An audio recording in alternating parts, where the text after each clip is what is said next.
1956, a small bathroom with hexagonal floor tiles in a Chicago suburb. Before midnight, a woman stands at the porcelain sink, the glow of a glass wall sconce illuminating her face. The house is quiet except for the soft rush of hot water and the sharp, familiar click of a metal lid twisting off a white jar. The faint scent of rose water and beeswax fills the steam. She reaches for a thick cotton washcloth, wringing it out with careful, practiced hands. But the strange part is this. Looking at her sink, the beauty industry of today would tell you she was doing everything wrong. She owned exactly two products: no expensive serums, no exhausting 12-step routines. Yet her skin held a quiet, healthy radiance that most modern women spend hundreds of dollars chasing. These habits vanished not because they failed, but because they were too simple to sell. These are 20 forgotten skincare tricks from the 1950s that still work today. Now, before we dive in, tap that subscribe button. You will not want to miss what is coming next. Today, we are told that taking care of our skin requires a complex chemical equation.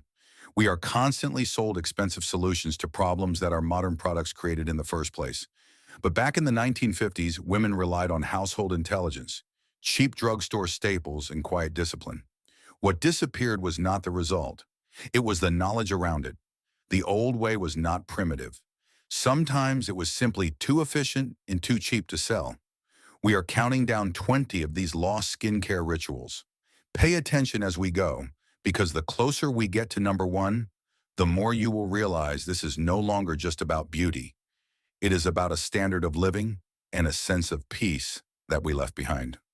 The countdown begins exactly where most evening routines started, right at the bathroom sink. Number 20, slugging with petroleum jelly. Long before it became a viral internet trend, your grandmother was already doing it. Before bed, women would take a small scoop of petroleum jelly, usually from a humble jar of Vaseline that cost mere pennies, and smooth it over dry patches, under their eyes, or across their lips. The texture was thick and heavy, leaving a glossy shine in the dim bedroom light. It was not elegant, but it formed a perfect occlusive seal to lock in moisture overnight. Today we buy $40 overnight sleep masks to do exactly what a 20-cent smear of petroleum jelly did in 1955. Number 19, the cold cream cleanse. There was no foaming face wash that left the skin feeling tight and squeaky clean. Instead, the evening routine revolved around a heavy, white emulsion. Women would scoop out Pond's or a drugstore brand cold cream, massaging the cool, rich formula into their skin to melt away makeup, powder, and city dust. Then they simply wiped it away with a soft tissue or a warm cloth. It removed the dirt but left the natural oils completely intact. We now spend small fortunes on double cleansing balms, trying to recreate the exact moisture barrier that cold cream naturally protected. Number 18, ice water splash. Morning routines did not begin with expensive ice rollers kept in a dedicated skincare fridge. They began with the kitchen ice box. Women would fill the porcelain basin with freezing water, toss in a few ice cubes, and splash their faces repeatedly. The sudden shock of the cold water dripping down their necks instantly reduced puffiness and stimulated blood circulation. It tightened the skin and woke up the face without a single drop of chemicals. The industry cannot sell you tap water and ice, so they convinced us we needed $30 battery-operated devices instead. Number 17, rose water as the only toner. Instead of harsh astringents that burned and peeled the skin, the mid-century vanity often held a simple glass bottle of pure rose water. Women would dab it onto a cotton pad and press it gently into their cheeks. The air would fill with a clean, delicate floral scent. It was mildly astringent but deeply soothing, balancing the skin without destroying it. Notice a pattern here? None of this was aggressive. The modern beauty industry teaches us to fight our skin, to peel it, scrub it, strip it, and then buy another expensive cream to fix the damage. But women in the 1950s treated their faces with a quiet respect. They worked with their skin, not against it. Number 16, the warm washcloth exfoliation. Chemical exfoliants like AHAs and BHAs were unheard of in a standard household. If a woman wanted glowing, smooth skin, she relied on a thick cotton washcloth. Soaked in hot water and wrung out tightly, The textured loops of the fabric provided the perfect, gentle mechanical exfoliation. The steam opened the pores and the soft, circular scrubbing motions swept away dead skin without causing microscopic chemical burns. It was a skill in the hands rather than a chemical in a bottle, but the early tricks were only about washing the face. The next group of rules moved away from the sink and deeper into the vanity, where the solutions became even more resourceful. Number 15. Castor oil on lashes and brows. Long before beauty stores sold $80 lash growth serums with unpronounceable chemical ingredient lists, women relied on a thick, sticky glass bottle from the local pharmacy. Using a clean spoolie or simply a fingertip, they would coat their eyelashes and eyebrows with pure castor oil before turning off the bedside lamp. It did not promise overnight miracles, but it conditioned the hairs, preventing breakage and adding a natural, healthy gloss. It was a humble, patient routine that worked without risking the stinging irritation of modern formulas. Number 14. Witch hazel for breakouts. When a blemish appeared, a 1950s woman did not nuke her skin barrier with aggressive benzoyl peroxide or strong acids. She reached for witch hazel. The sharp, clean, herbal scent of this natural astringent was a staple in almost every medicine cabinet. Dabbed onto a cotton ball, it brought down redness and inflammation overnight without causing the surrounding skin to dry out and peel. It was a targeted, sensible solution that treated a breakout as a minor inconvenience, not a dermatological emergency. Number 13. Upward massage strokes. Here is where we see the line between a product and a skill. Applying face cream was never a rushed, slapdash affair. It was a disciplined physical habit. Women were taught by their mothers to apply their creams with firm upward and outward strokes. The jawline was lifted, the neck was swept upwards. The hands themselves were the anti-aging tool. The vanity mirror witnessed this quiet, nightly workout. They were fighting gravity not just with the contents of the jar, but with the deliberate intention of their fingers.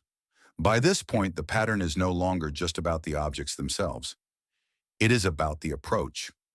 Modern skincare is built on panic, the fear of aging, the rush to fix a flaw immediately.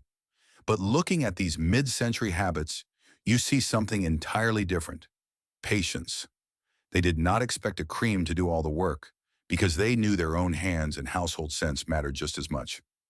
Number 12. Humidifying the bedroom. Skincare did not stop when the lights went out. It adapted to the environment.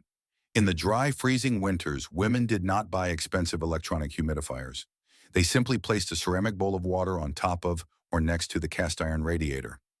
As the heater hissed and warmed the room, the water slowly evaporated, keeping the air moist and preventing the indoor heat from draining the hydration right out of their skin. It was preventative care that cost absolutely nothing. Number 11.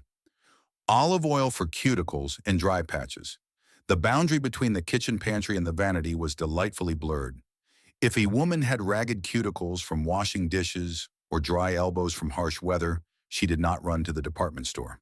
She walked into the kitchen and massaged a few drops of warm olive oil into her skin. They understood a fundamental truth that the modern industry desperately hides. Raw, simple ingredients are often just as effective as anything packaged in a frosted glass pump. These tricks were deeply practical. But as we move into the next few rules, the routine shifts. It moves from simple maintenance into a realm of quiet domestic intelligence, where remedies required a little more time and a lot more self-reliance. Number 10. Oatmeal pastes for irritation. When skin became angry, dry, or inflamed, there were no expensive barrier repair creams to buy. Instead, a woman simply walked to her pantry and mixed a handful of finely milled oatmeal with a little warm water or milk. She would spread the thick, comforting paste over her face and wait. The oats naturally calmed the redness and soothed the irritation. It was a rustic, unglamorous remedy, yet completely pure and undeniably effective. She did not need a laboratory to tell her how to heal her own skin. Number 9. Silk and satin pillowcases. Skin care was not only about what you did while awake, it was also about how you slept. Long before the modern beauty industry started selling $50 anti-aging pillowcases, Women in the 1950s were already slipping satin or silk covers over their pillows. They knew that the smooth, frictionless fabric prevented the harsh creasing and pulling that heavy cotton caused during the night. It was passive, effortless protection, ensuring they woke up with smooth skin and undisturbed hair. The closer we get to number one, the less this is about solving temporary problems, and the more it is about identity. These were not just habits. They were quiet standards, repeated until they became character. Number 8. Milk compresses. During the sweltering summer months, when a day hanging laundry in the sun left the skin tight and sunburned, the solution came straight from the icebox. Women would soak a clean washcloth in cold, whole milk and press it gently against their cheeks and shoulders. The cold relieved the heat, while the natural lactic acid and milk fats gently exfoliated and moisturized the damaged skin. It was an instant, cooling relief that smelled faintly sweet, costing little more than a trip to the milkman. Number 7. Refreshing skin tonics. On stifling August afternoons, a quick reset did not require a complicated, multi-step cleansing routine. Women kept simple, cooling skin tonics, like sea breeze or a basic cucumber lotion, on their vanity. A quick splash or a firm pat with a saturated cotton ball instantly cut through the summer humidity, leaving the skin tingling and refreshed. It was a brisk, pragmatic way to maintain standards of neatness, even when the weather was unbearable. Number 6. Cucumber slices for depuffing. We see this image in cartoons and old movies, but we often miss the true value behind it. When a woman placed cold cucumber slices over her eyes to reduce puffiness, the vegetable was only half the remedy. The real magic was the action required to use them. Lying perfectly still, eyes closed, for 15 minutes. The modern world demands that we multitask, even while wearing an expensive sheet mask. But this old trick forced a woman to stop. It was a mandatory moment of silence. What looks small from the outside often carries the heaviest memory. As we enter the final 5, we move away from the pantry and the vanity and into something much deeper.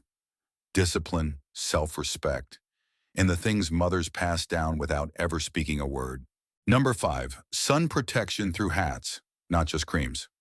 Long before SPF 50 became a daily chemical necessity, women protected their skin with something far more elegant: geometry and shade. A wide-brimmed hat was not just a fashion statement. It was the ultimate impenetrable physical sunscreen. Paired with sunglasses and perhaps a light parasol in the peak of summer, they created their own shade wherever they walked.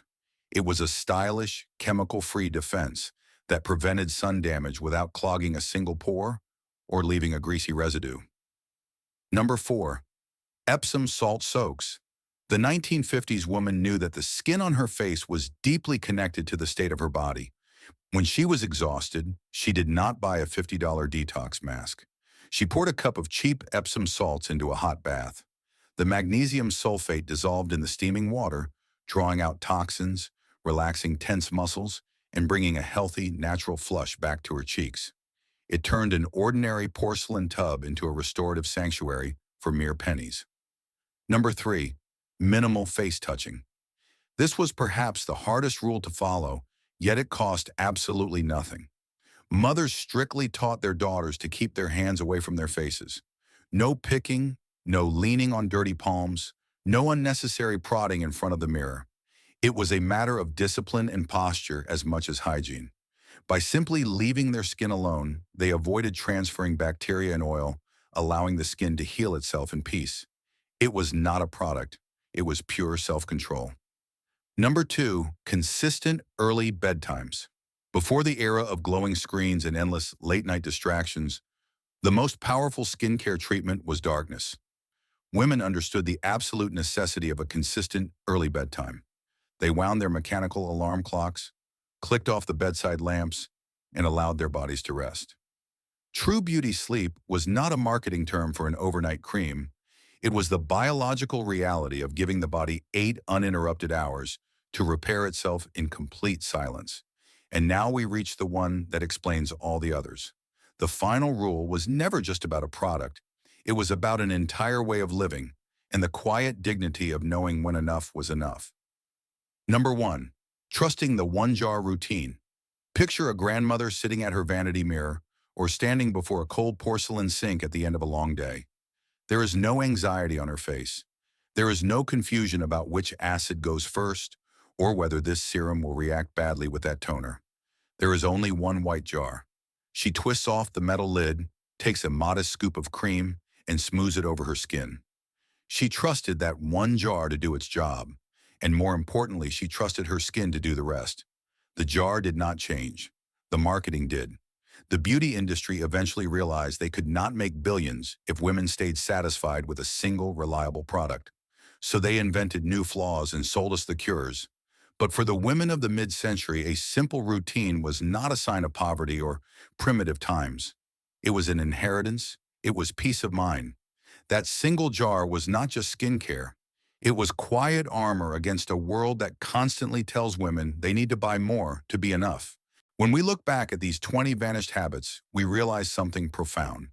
These simple tricks did not disappear because they stopped working. They vanished because the modern world decided that taking care of ourselves needed to be complicated, expensive, and stressful. But what we truly lost was not just the petroleum jelly, the warm washcloths, or the cold water splashes. We lost the patience. We lost the quiet moments of self-reliance, the unspoken household intelligence, and the gentle lessons passed down from mothers to daughters in the dim light of a bathroom mirror. We traded the dignity of a simple, honest routine for a medicine cabinet full of empty promises. Yet if you close your eyes, you can almost still see it. Somewhere, a grandmother is still twisting the metal lid off a simple white jar.